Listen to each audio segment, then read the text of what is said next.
என் அன்பு குழந்தையே, உனக்கான நல்ல வாக்கினை தர உன் தாயானவள் இன்று உன்னை தேடி வந்திருக்கின்றேன். என் தங்கமே, இன்று இந்த அம்மாவினுடைய வாக்கினை நீ தவிர்க்காமல் கேட்டே ஆக வேண்டும். ஏனென்றால் இன்று இந்த அம்மா உனக்கு கொண்டு வந்திருக்கின்ற வாக்கானது மிக முக்கியமான வாக்கு. உன் வாழ்க்கைக்கு மிகவும் தேவையான ஒரு வாக்கு. உன் வாழ்க்கையில் கஷ்டங்கள் உன்னை துரத்தி துரத்தி அடிக்கின்றது அல்லவா? வறுமைகள் உன்னை வாட்டி வதைத்து கொண்டிருக்கின்றது அல்லவா? என் அன்பு குழந்தையே, உனக்கு வாழ்க்கையில் வருகின்ற கஷ்டங்களுக்கு என்ன காரணமாக இருக்க முடியும் என்று தெரியாமல் விழிப்பிதுங்கி நிற்கின்றாய் அல்லவா? நாம் எத்தனைதான் நன்றாக உழைத்தாலும் நம்மை துன்பங்கள் மீண்டும் மீண்டும் துரத்தி கொண்டே இருக்கின்றதே என்று என் பிள்ளை நீ நினைத்து கொண்டிருக்கின்றாய் அல்லவா என் தங்கமே? இன்று இந்த அம்மா உன் கஷ்டத்திற்கெல்லாம் காரணம் என்ன என்பதனை தெரிந்து கொண்டு வந்திருக்கின்றேன்.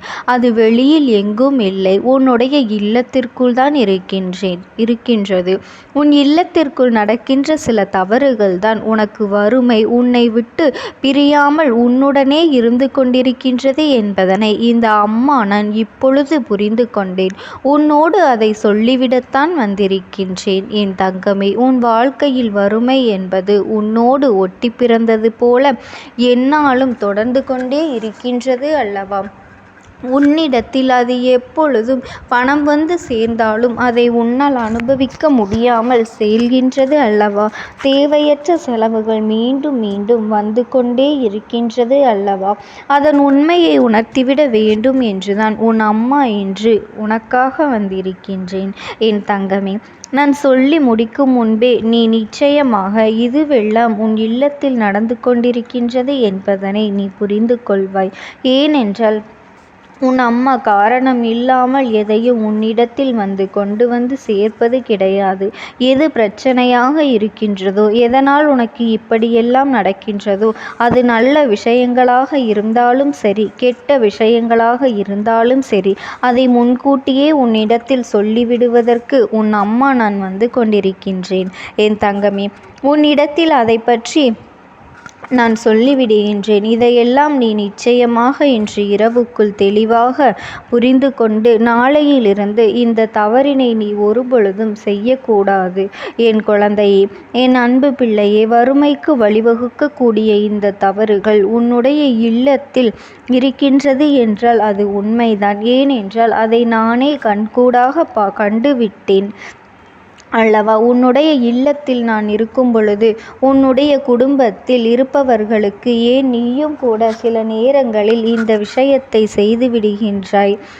இதை செய்யக்கூடாது என்று சிலருக்கு தெரிந்திருக்கும். ஆனால் அந்த நேரத்தில் செய்கின்ற பொழுது அதை மறந்து விடுகின்றார்கள். தான் செய்வது தவறு என்பதனை அதன் பின்னால் உணர்வதும் கிடையாது. நம்முடைய இல்லத்தில் தெய்வங்களை குடியமர்க்க வேண்டும் என்று நினைப்பது கிடையாது. அப்படி இருக்க வேண்டும் என்றால் தெய்வங்கள் உன் இல்லத்தில் நிரந்தரமாக இருக்க வேண்டும் என்றால் அவர்களுக்கு பிடிக்காத சில விஷயங்களை நீ ஒருபொழுதும் செய்யக்கூடாது. நீங்கள் நன்றாக இருக்க வேண்டும் என்றுதானே தெய்வங்கள் உங்களுக்கு ஆசீர்வாதங்களை வழங்குகின்றார்கள். அந்த நேரத்தில் தெய்வங்களை அவமதிக்கும் விதமாக நடந்து கொண்டால் அது அவர்களுக்கு மனவேதனை கொடுத்து அப்படியே அங்கிருந்து சென்று விடுவார்கள், செல்ல வைத்து விடும் என் தங்கமே. இந்த அம்மா சொல்கின்ற தெய்வங்கள் யாரெல்லாம் தெரியுமா?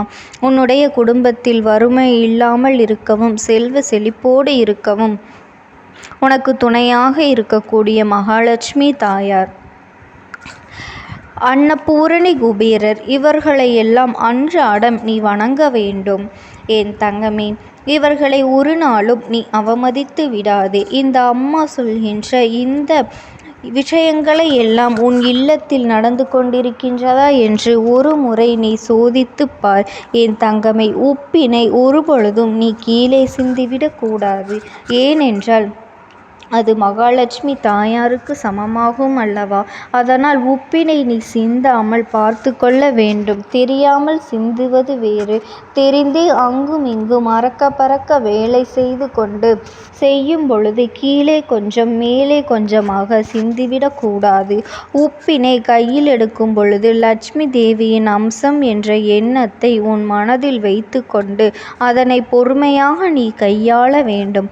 அது உன்னுடைய சமையலுக்கு அளவோடு போய் சேரும்போது உனக்கான எல்லா பலன்களும் நல்லதாக கிடைக்கும் என்பதனை நீ மறந்து விடாதே என் தங்கமே. அதுபோல நல்லெண்ணெய், ஏலக்காய், மிளகு, கடுகு இதையெல்லாம் நீ கீழே சிந்தி விடக்கூடாது. ஏனென்றால் இது சனி பகவானை அவமதிப்பதற்கு சமம். இது எல்லாம் சனி பகவானுக்கு உகந்த பொருள் அல்லவா? அதனால் இதையெல்லாம் நீ கவனமில்லாமல் கீழே சிந்திவிட்டால் அது அவர்களை அவமதிப்பதற்கு சமம்.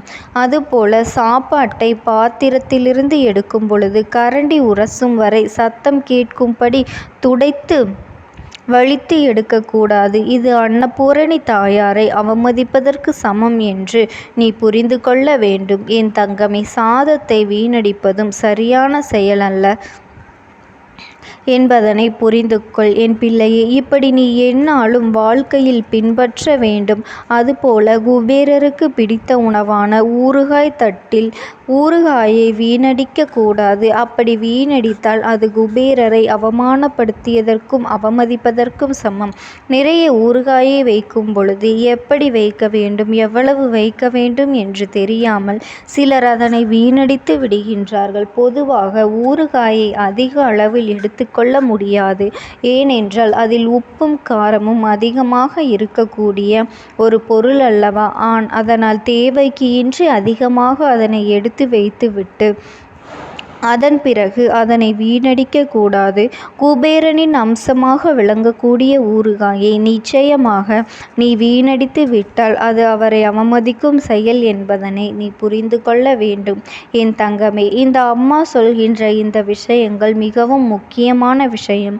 பூஜை அறையில் குத்து விளக்கு தவறி தெரியாமல் கீழே விழுந்தாலும் சரி, ஏற்றிய விளக்கு அணைந்தாலும் சரி, உன் குலதெய்வத்திற்கு உடனடியாக நீ காணிக்கையினை முடித்து வைத்து விட வேண்டும். ஏனென்றால் இது போன்ற 2 செயல்களும் தொடர்ந்து நடக்கின்றது என்றால் குலதெய்வம் உன்னிடத்தில் ஏதோ ஒரு விஷயத்தை சொல்ல வருகின்றார்கள் என்று பொருள். அதை நீ புரிந்து கொள்ள வேண்டும் என் தங்கமே. அதனால் அவர்களுக்கு உடனடியாக நீ காணிக்கையை முடிச்சை நீ எடுத்து வைக்க வேண்டும். எப்போது அவர்களை காண வேண்டிய நேரம் உனக்கு வருகின்றதோ, எப்பொழுது உன்னுடைய குலதெய்வ கோயிலுக்கு நீ செல்ல வேண்டிய நேரம் உனக்கு கிடைக்கின்றதோ அன்று அந்த காணிக்கை முடிச்சினை நீ அங்கே கொண்டு சென்று உண்டியலில் போட்டாலும் சரி, அல்லது அதை வைத்து அவர்களுக்கு ஏதேனும் பூஜை பொருட்களை வாங்கி கொடுத்தாலும் சரி என் தங்கமே. இது போன்ற செயல்கள் எல்லாம் உன் இல்லத்திற்கு சரியாக நடக்கின்றதா என்று ஒரு முறை நீ சிந்தித்து பார்க்க வேண்டும் என் தங்கமே. நீ ஏற்றிய தெய்வம் அணைந்தால் வருத்தப்படாதே. தேவையில்லை, வருத்தப்பட தேவையில்லை. குலதெய்வம் உன்னை காண வேண்டும் என்று நினைக்கின்றார்கள் என்பதனை நீ பொருள் புரிந்து கொள்ள வேண்டும். காணிக்கை முடிச்சுகளை நீ உடனடியாக அந்த நேரத்திலேயே முடிந்து வைத்து உன் குலதெய்வத்தின் பெயரை சொல்லி அவர்களை மனதார வணங்கினால் உனக்கான கஷ்டங்கள் எல்லாம் தீரும் என்பதனை நீ நினைவில் வைத்துக்கொள் என் தங்கமே. உன்னுடைய இல்லத்தில் இப்படியெல்லாம் சில தவறுகள் நடந்து கொண்டிருக்கின்றது என்றால், இது போன்று தவறுகள் நடக்கின்றதோ அதையெல்லாம் உடனே திருத்திக் கொள்ள வேண்டும். முக்கியமாக இதை நீ நினைவில் வைத்துக்கொள் என் தங்கமே. குறிப்பாக சாப்பாட்டினை கரண்டி அடியில் படும் வரை சத்தம் போட்டு வலித்து எடுக்காமல் அங்கு இருக்கின்ற 1-2 பருக்கைகளை அப்படியே விட்டுவிடு. ஏனென்றால் அந்த சாப்பாட்டினை நான் அப்படியே எடுக்கவில்லை என்றால் அது வீணாகத்தானே போகும் என்று நீ நினைக்கலாம். அது அப்படியல்ல. கடைசியாக இருக்கின்ற அந்த சாப்பாட்டை நீ கால்படாத இடத்தில் போட்டாலும் சரி, எறும்புகள் நடமாட்டம் இருக்கின்ற இடத்தில் போட்டாலும் சரி, யாரேனும் தாகத்திற்கு வைத்தாலும் சரி, யாரேனும் ஒருவருக்கு அது பயன்படக்கூடியதாக இருக்க வேண்டும். யாரேனும் ஒருவருக்கு அல்லது வாயில்லாத பூச்சிகளுக்கு அது உணவாக மாறிவிட்டால் உனக்கு மிகப்பெரிய பலன்களை அது கொடுக்கும். அதை வீணடிக்க வேண்டும் என்று உன் அம்மா நான் சொல்லவில்லை என் குழந்தையே. சில குழந்தைகள் நினைப்பார்கள், அம்மா நிறைய பொருள்கள் சாப்பிட முடியாமல் செல்கின்றது, அதை என்ன செய்வது என்று கேட்கின்றாய் அல்லவா என் தங்கமே. அதனை ஆடு மாடுகள் நாய் போன்ற விலங்குகள் உட்கொள்ளும் என்று நீ புரிந்து கொள்ள வேண்டும். அதனால் என் குழந்தையே, நீ இது போன்ற தவறான செயல்களை எல்லாம் செய்யாமல் தெய்வங்களுக்கு அடிபணிந்து தெய்வங்களை மதித்து அவர்களினுடைய கட்டுப்பாட்டிற்கு தகுந்து உன் வாழ்க்கையை நீ வாழ்ந்தாயானால் உன் வாழ்க்கையில் சந்தோஷம் என்றுமே நிலைத்திருக்கும். இந்த தாயானவளினுடைய அன்பும் ஆசீர்வாதங்களும் உனக்கு எப்பொழுதுமே முழுமையாக கிடைத்து கொண்டே இருக்கும். ஓம் சக்தி. ஓம் ஆதிபரா சக்தி.